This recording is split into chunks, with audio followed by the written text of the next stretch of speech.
Okay, કોઈ પણ technical ઇસ્યુના કારણે આગળના લેક્ચરમાં લિંક તૂટી જવાના કારણે આપણે કરી ન શક્યા. હવે આગળ શરૂ કરીએ. ઓકે, આપણી પાસે આ શીટ છે એક. આપણી પાસે આ એક શીટ છે. આ શીટની અંદર તમે જુઓ છો એ પ્રમાણે 15 નામ લખેલા છે મેં, અને હવે મારે અહીંયા આગળ નંબર ફિલ કરી દેવા છે. કેવી રીતે મેનેજ કરવાનું એ મેં તમને અગાઉ પણ શીખવાડી દીધું, છતાં પણ એક વખત સિલેક્ટ કરી લઈએ. અહીંયા 1 અને 2 સિલેક્ટ કરી લીધા, અને એને અહીંયાથી ડ્રેગ કરી અને છેક સુધી તમે મૂકી દો તો તમારો નંબર, તમારો અહીંયા સિરિયલ નંબર અથવા રોલ નંબર જે છે એ તમારો 15 સુધી ફિલ થઈ જશે. સિરીઝ તમારી ફિલ થઈ જશે. આ એક રસ્તો છે. બીજો રસ્તો બહુ સિમ્પલ છે, બહુ સિમ્પલ રસ્તો છે. બહુ સરસ એક્સેલ તમને સરસ મજાની ફેસિલિટી આપે છે. પહેલા તમે 1 લખો, પહેલા સેલમાં 1 લખો, અને બીજા સેલની અંદર લખો, બીજા સેલની અંદર લખો ઇક્વલ ટુ, અને જે અગાઉનો સેલ છે એના કરતા +1 કરીને ઉમેરીને મૂકી દો તો ઓટોમેટિક ત્યાં 2 આવી જશે. અને આ વસ્તુને કોપી કરો. કોપી માટે Ctrl+C. જુઓ, એક્સેલની અંદર Ctrl+C, સેલ રેફરન્સિંગ એડ્રેસની ટેકનિકથી તમે બધા જ સેલમાં તમારી વેલ્યુ ભરી શકશો.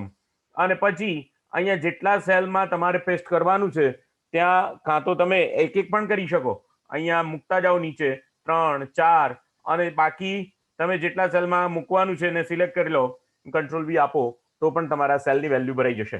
હવે અગાઉ જે કામ કર્યું હતું, એટલે કે સેલની વેલ્યુ, સપોઝ કે હું તમને બતાવું, હું અહીંયા તમને એક્સપ્લેન કરીને બતાવું. તો અગાઉ જે 1 અને 1 કિંમત લખી, 2 કિંમત લખી, અને એની અંદર સિરીઝ ફિલ કરી હતી આપણે.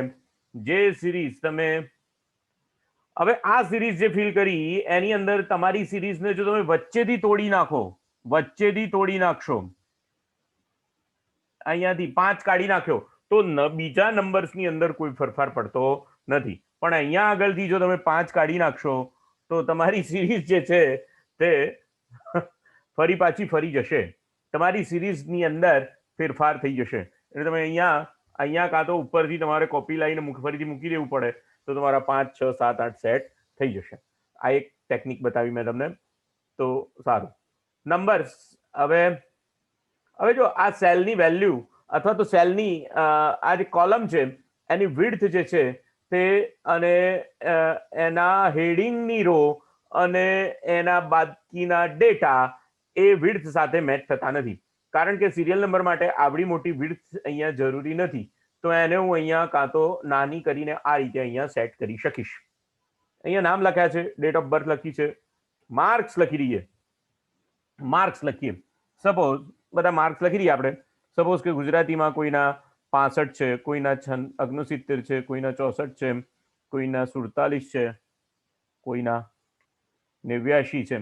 હવે જો બીજી વસ્તુ મિત્રો ધ્યાન રાખો, અહીંયા જ્યારે તમે કોઈ પણ સેલમાં વેલ્યુ નાખીને એન્ટર આપો છો ત્યારે તે હવે નેક્સ્ટ સેલ કાં તો નીચેની તરફ આવે છે, એમ તમારે કાં તો તમે કેવું કરી શકો, કાં તો બધા તાલીમાર્થીઓના, બધા વિદ્યાર્થીઓના ગુજરાતીના માર્ક લખી શકો. તો આપણે એ કરીએ છીએ અત્યારે. એ 78 છે, 56 છે, 63 છે, 58 છે, 57 છે, કોઈ ફેલ પણ થાય છે, 34 જ છે, કોઈ 33 જ છે, અહીંયા કોઈને 67 માર્ક છે, કોઈને 85 માર્ક છે, કોઈને 47 માર્ક છે. તો આ શું થયું, અત્યારે જે આપણે સિરીઝમાં ડેટા લખ્યો, જો આના ઉપર આપણે આના ઉપર કેલ્ક્યુલેશન કરવાના છીએ. આ ડેટા કોઈ જાદુથી અહીંયા તમારે ભરાઈ દેવાનો નથી, કેલ્ક્યુલેશન કરવાના છીએ. પણ અહીંયા મારે જે તમને બતાવવું છે, મારે તે તમને બતાવવું છે, તમે કાં તો આ રીતે બધાના માર્ક અહીંયા ભરી શકો, કાં તો તમે તમારા જો બરોબર ધ્યાન આપજો, તમારા દેવેન્દ્ર કુમાર પટેલના બધા વિષયના માર્ક એક સાથે ભરી શકો. બરોબર ધ્યાન આપજો, દેવેન્દ્ર કુમાર પટેલના બધા વિષયના માર્ક એક સાથે તમે ભરી શકો. એટલે શું થાય, તમે સપોઝ કે દેવેન્દ્ર પટેલના માર્ક લખ્યા અહીંયા, કે ભાઈ દેવેન્દ્ર પટેલને 78 માર્ક આવ્યા ગણિતમાં, અને એન્ટર આપ્યું એટલે કર્સર તમારું અહીંયા નીચે ઉતરી ગયું. હવે તમારે દેવેન્દ્ર પટેલના જ સાયન્સના માર્ક લખવાના છે, એના દાખલા તરીકે 67 માર્ક આવ્યા છે, તો કર્સર વારે વારે નીચે ઉતરી જાય છે. એન્ટ્રી કરતી વખતે સ્પીડ આવતી નથી. આવું કરવાથી એન્ટ્રી કરવાથી વખતે સ્પીડ આવે. એટલા માટે તમારે આ એક ઓપ્શન બતાવું તમને અહીંયા અહીંયા સ્ટાર્ટ મેનુ આપેલું છે એમાં જવાનું, અથવા તો અહીંયા ઓફિસ બટન આપેલું છે એમાં જવાનું, એક્સેલ ઓપ્શનમાં જવાનું, અને એક્સેલ ઓપ્શનમાં જઈને તમારે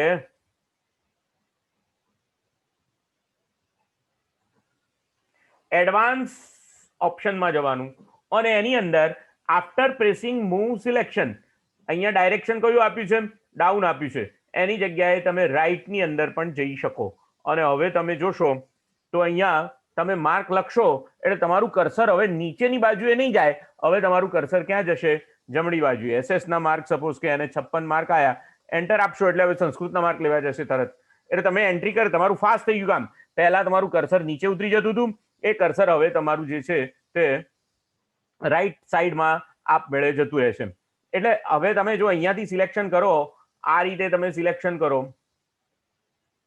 અહીંયા આ રીતે સિલેક્શન કરો, અને હવે આ રીતે સિલેક્શન કરો, તો અહીંયા તમે જોજો 78, હવે 67, 56,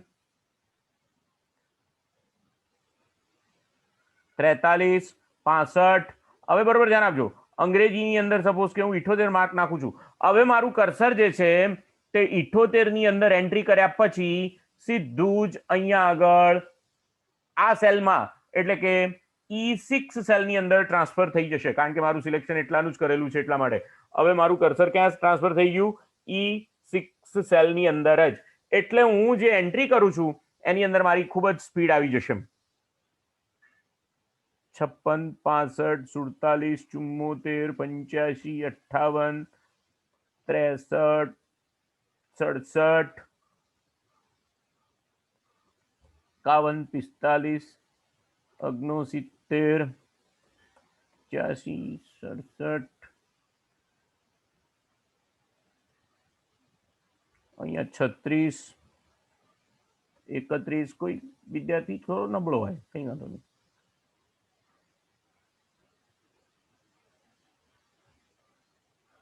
56, 53, 49, 41, 46, 48, 70, 60. આ રો ડેટા જ છે, એટલે તમે જે રીતે તમારે મરજી પ્રમાણે તમે માર્ક નાખી શકો.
જો હવે તમે એન્ટ્રી આગળ, ઓકે, તમારી એન્ટ્રી પૂરી થઈ ગઈ.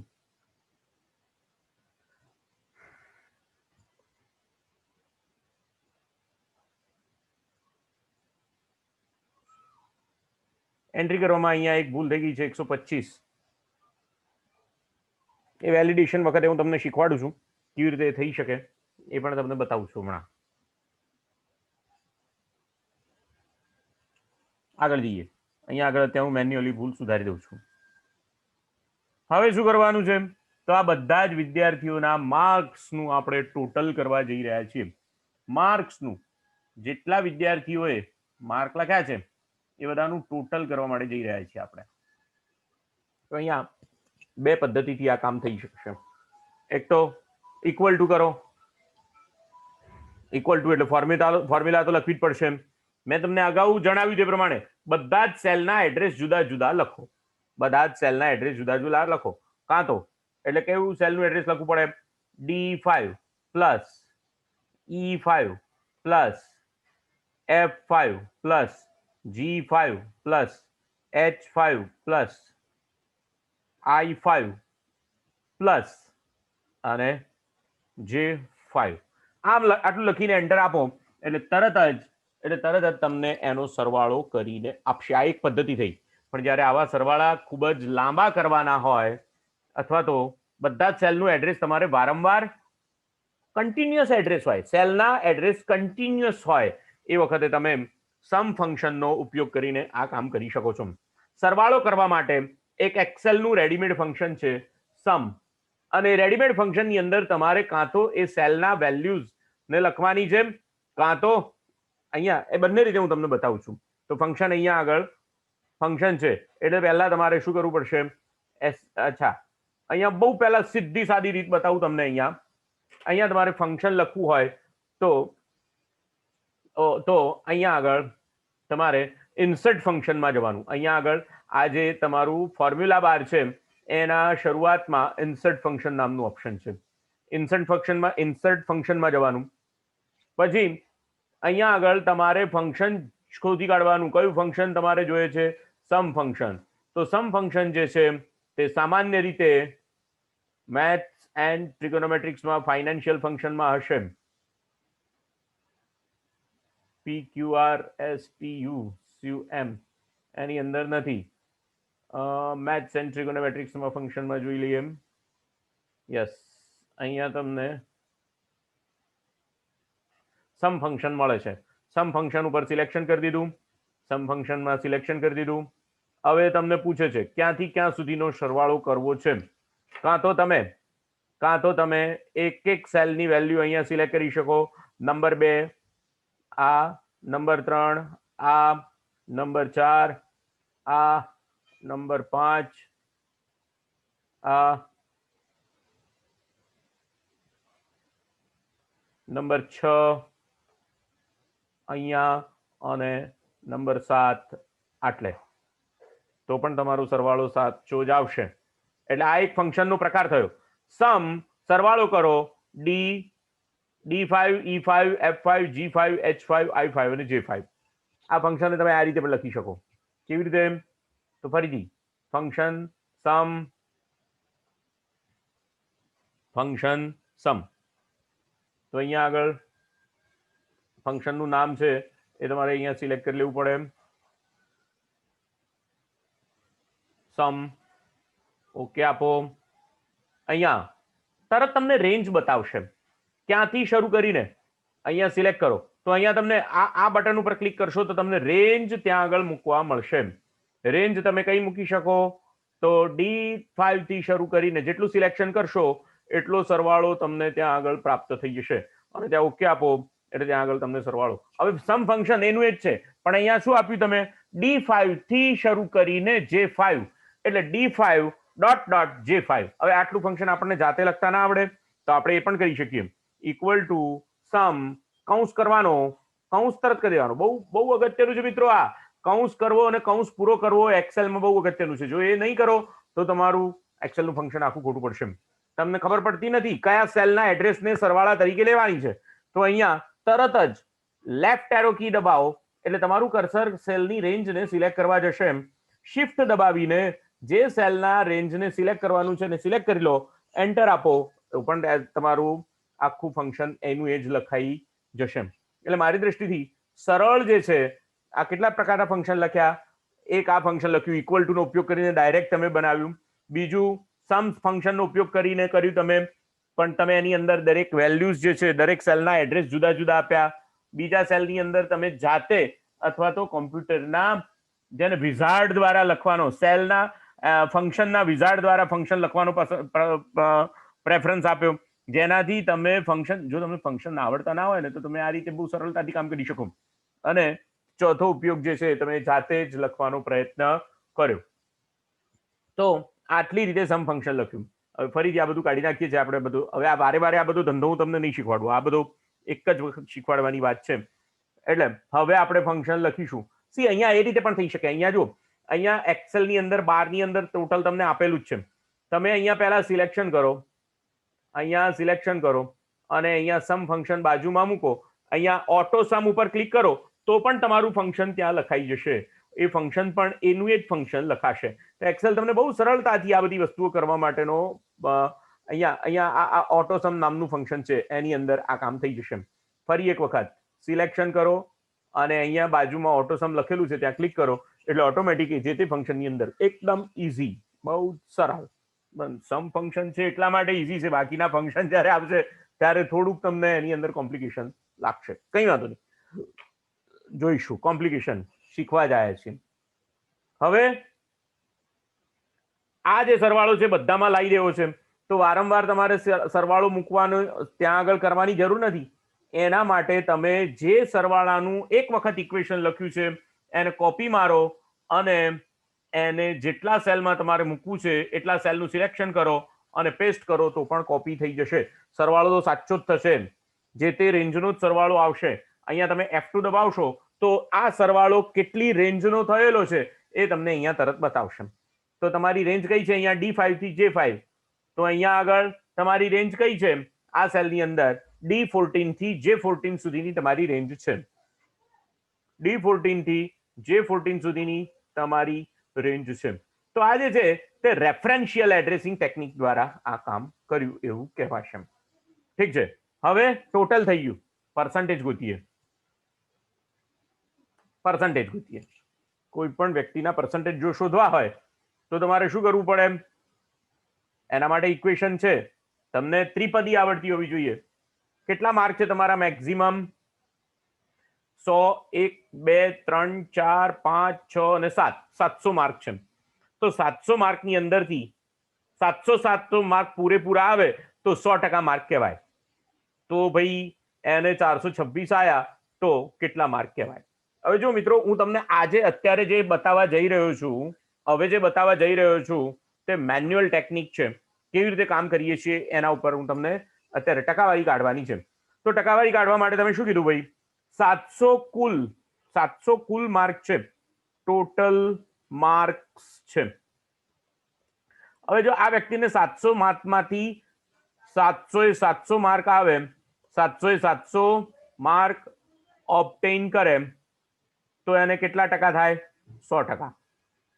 તો એને કેટલા ટકામાં માપવામાં આવે? 100% માપવામાં આવે. એટલે 700 માંથી 700 માર્ક મળે, 700 એ 100% એવું કહેવાય. 700 માંથી 700 માર્ક મેળવે તો 100% થયા. આપણા ભાઈએ કેટલા મેળવ્યા છે? દેવલકુમાર પટેલે તો 426 મેળવ્યા છે. તો ભાઈ 426 માર્ક મેળવ્યા હોય તો કેટલા ટકા કહેવાશે? આવું આપણે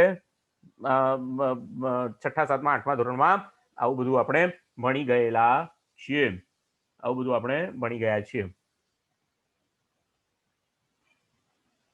ઠીક છે.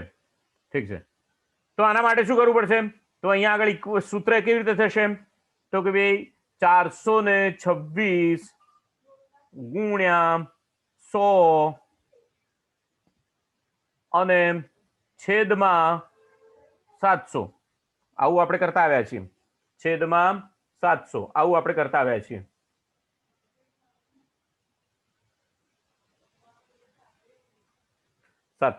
તો હવે શું કરીએ ભાઈ? 700 ના 2 મીંડા અહીંયાથી છેદમાં ઉડી જાય, 100 ના મીંડા ઉડી જાય.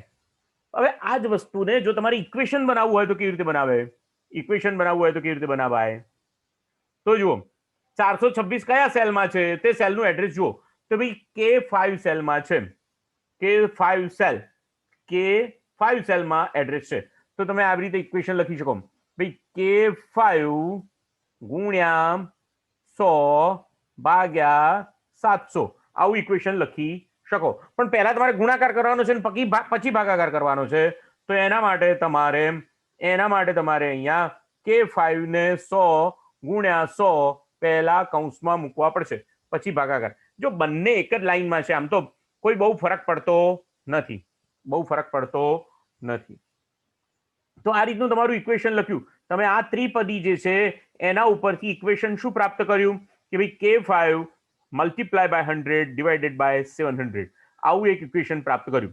આ ઇક્વેશનને તમે આ રીતે પણ લખી શકો. આ ઇક્વેશન જે છે એને આવી રીતે પણ લખી શકો, K5 ડિવાઇડેડ બાય 7. તમે એને વધારે સારી રીતે એને નોર્મલાઇઝ કર્યું કે એમ કહેવાય, વધારે સારી રીતે નોર્મલાઇઝ કર્યું એમ કહેવાય, કારણ કે 700 નું અને 100 નું બંને છેદ ઉડી જવાના છે. તો તમે આ રીતે એને વધારે નોર્મલાઇઝ કર્યું એમ કહી શકાય. બરાબર છે. અને જો ગુણાકારમાં કરવું હોય તો તમે કોઈ વ્યક્તિ આવી રીતે પણ મૂકી શકે એમ, તો ઇક્વલ કે ભાઈ K5 divided by multiply by 0.7. 0.7 વડે ગુણો તો પણ તમને એટલી જ પ્રાપ્ત થશે. આપણે આને મૂકીએ અહીંયા આગળ, આપણા ઇક્વેશનમાં અહીંયા આગળ મૂકીએ તો ભાઈ ઇક્વલ ટુ, પહેલા કૌંસ કરીએ, કૌંસ પૂરો કરી દેવાનો, કૌંસ કરીને કૌંસ પૂરો કરી દેવાનો, પછી એને એડ્રેસને એડિટ કરવાનું, કંઈ વાંધો નહીં. પછી બંને કૌંસની વચ્ચે જઈને પછી લખવાનું, એમાં ભૂલ નહીં પડે. તો K5 ગુણ્યા 100 અને કૌંસની બહાર ભાગ્યા 700, તો પણ તમારા આટલા જ ટકા આયા. 60.85 741 આટલા ટકા આયા. ઓકે, આગળ જઈએ. હવે સારું, હવે બીજા પ્રકારનું સૂત્ર આપણે લખ્યું હતું K5 બાય 700, એને મૂકી જોઈએ ઇક્વલ ટુ K5 બાય 7, તો પણ તમારા એટલા જ ટકા આવશે. તો આ પણ સૂત્ર સાચું છે. અને ત્રીજું સૂત્ર મૂકી જોઈએ K5 ગુણ્યા 0.7.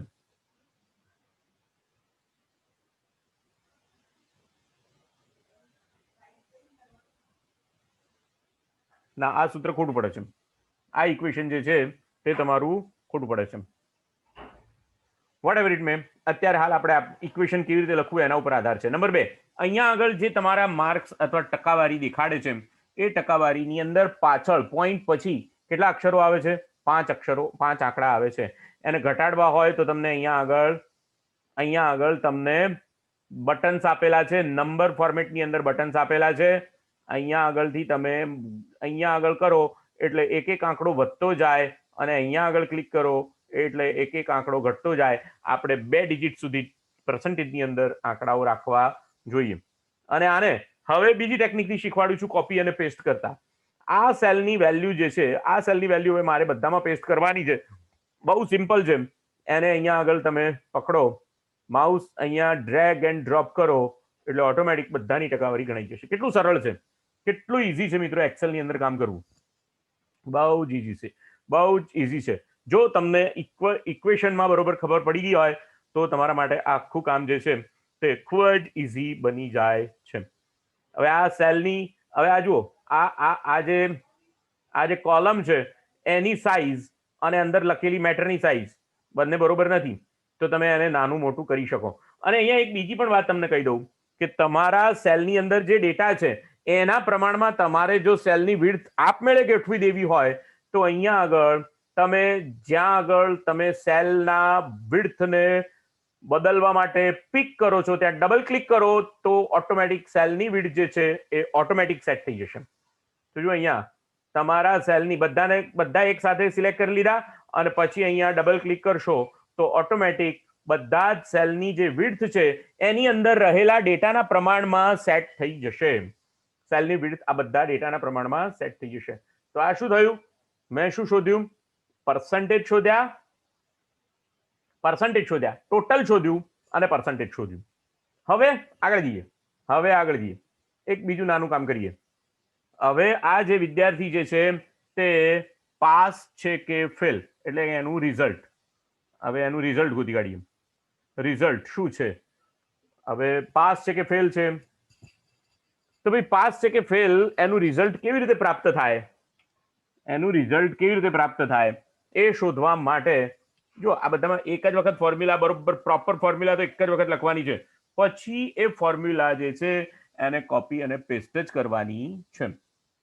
કોઈ પણ વિદ્યાર્થી જે છે એના માર્ક્સ જે છે તે 35 કરતા જો ઓછા હોય, કોઈ પણ એક વિષયમાં 35 કરતા માર્ક ઓછા હોય તો એ ફેલ કહેવાશે.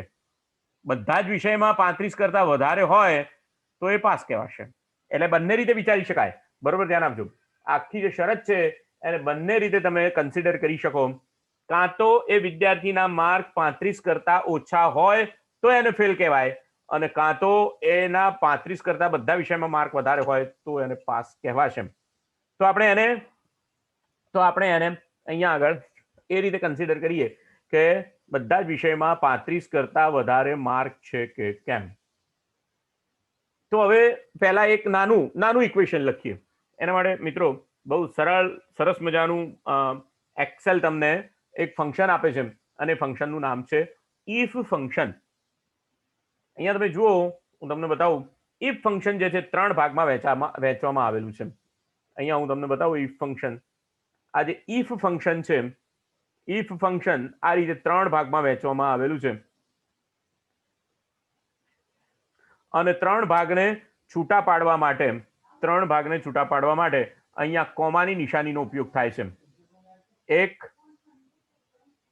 અને બીજું.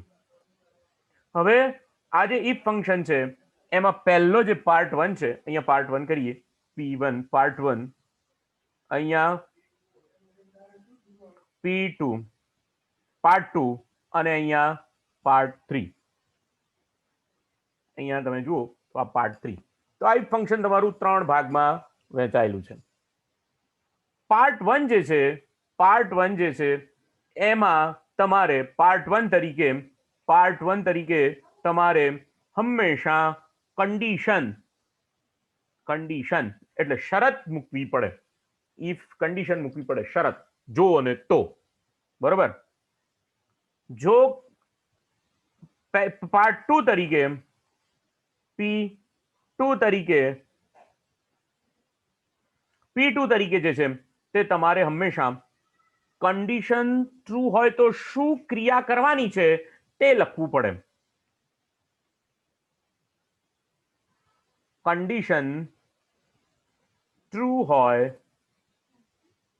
તો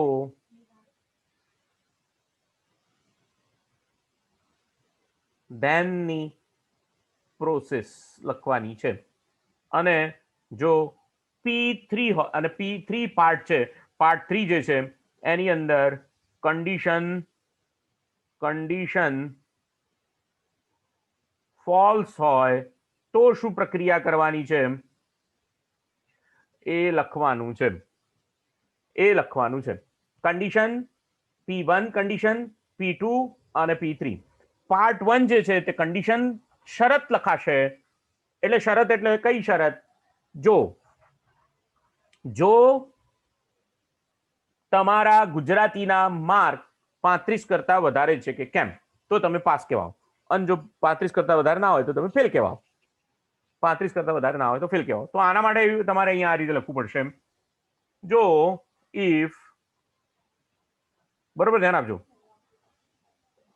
અહીંયા તમારે ઇફ ઇક્વલ ટુ તો લખવું જ પડે. ઇફ કન્ડિશન ડબલ ક્લિક કરીને અથવા કૌંસ કરી જ દેવાનો. કૌંસ કરવામાં કોઈ દિવસ ભૂલ કરવાની નહીં. ઇફ કૌંસ કર્યા પછી કૌંસ કરવામાં ભૂલ કરવાની નહીં.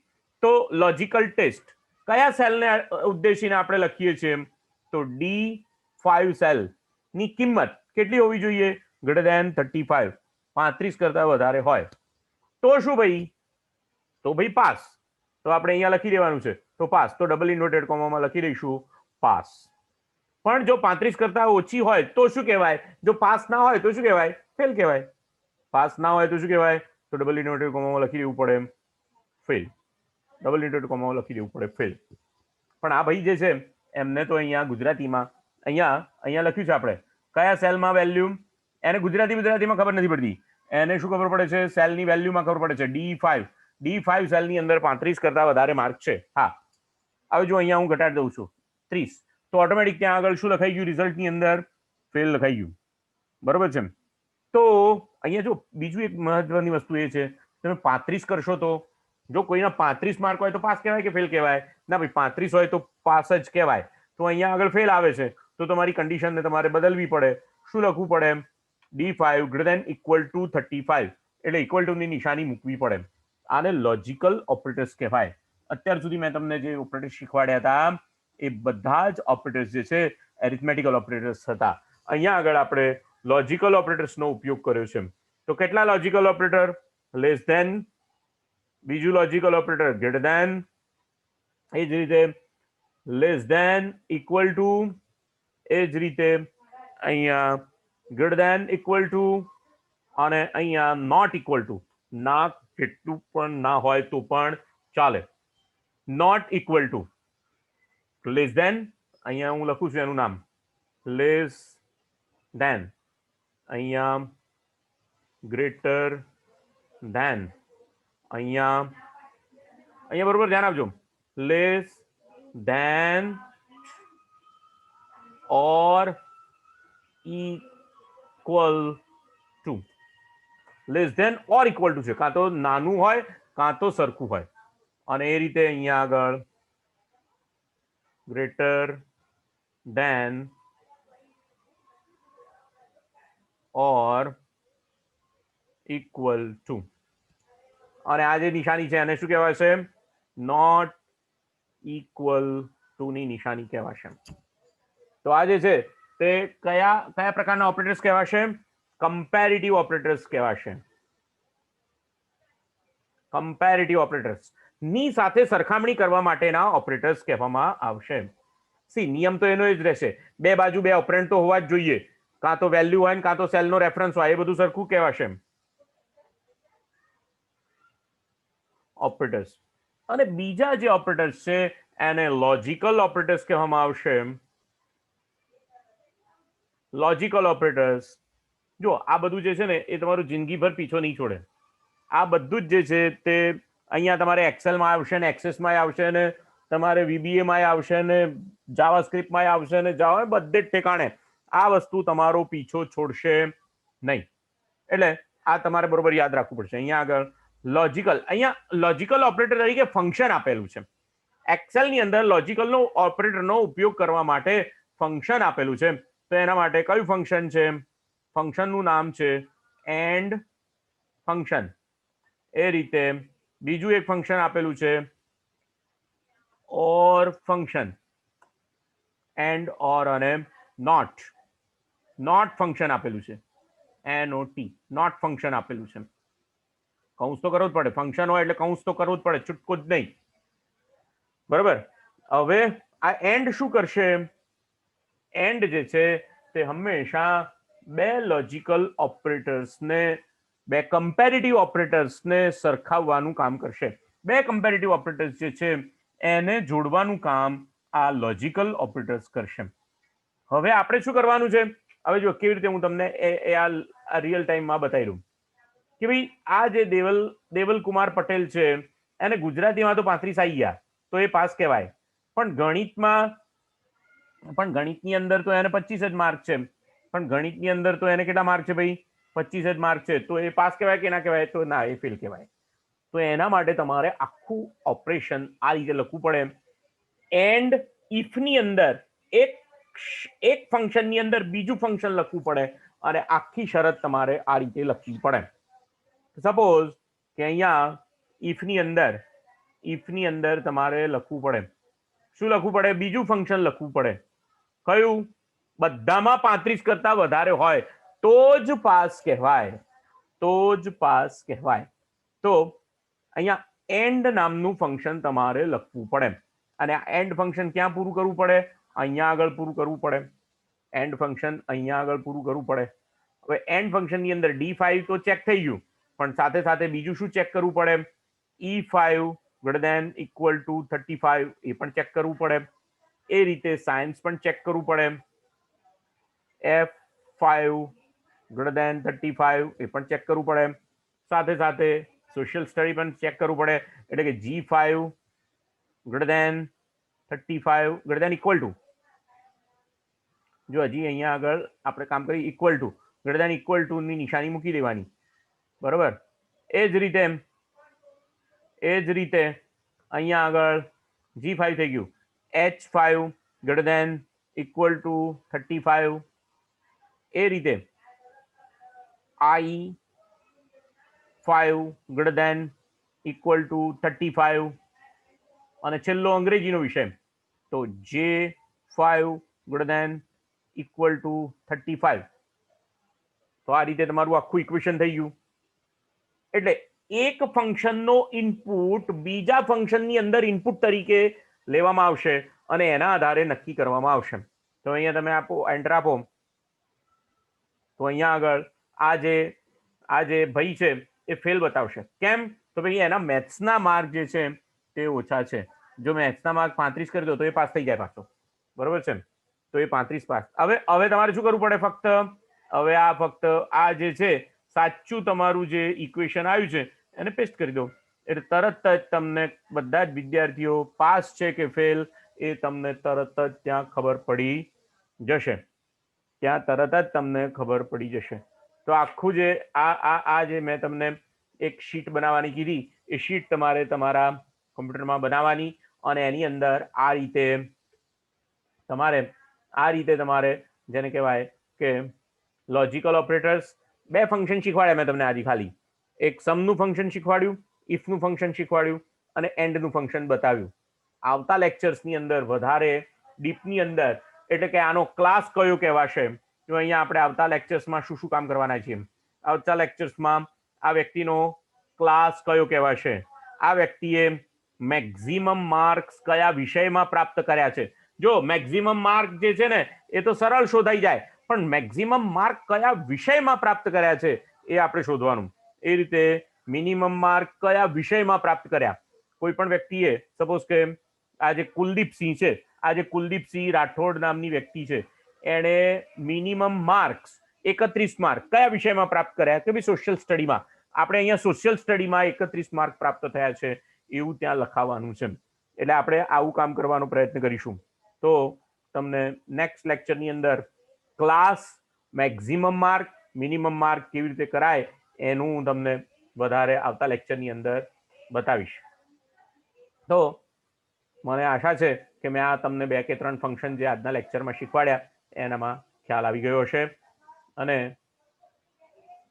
છતાં પણ જો તમને અહીંયા આગળ હોય તો આખું જે ફંક્શન છે એને તમે અહીંયા આગળ આ રીતે કોપી કરી શકો.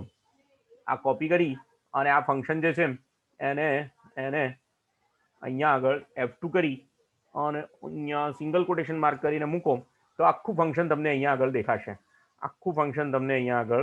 મેં આખું ફંક્શન આ રીતે લખેલું છે, અને ક્યાં ક્યાં કૌંસ કરેલો છે એ પણ તમને અહીંયા ખબર પડશે. તમે આ ફંક્શન અહીંયા લખો તો આ રીતે તમને આખું ફંક્શન દેખાશે. મને આશા છે કે તમને આમાં ખ્યાલ આવી ગયો હશે. આવતા લેક્ચરમાં તમને ક્લાસ, મેક્સિમમ માર્ક અને મિનિમમ માર્ક શીખવાડીશ. ત્યાં સુધી માસ્ક પહેરજો, સ્વસ્થ રહેજો. અસ્તુ.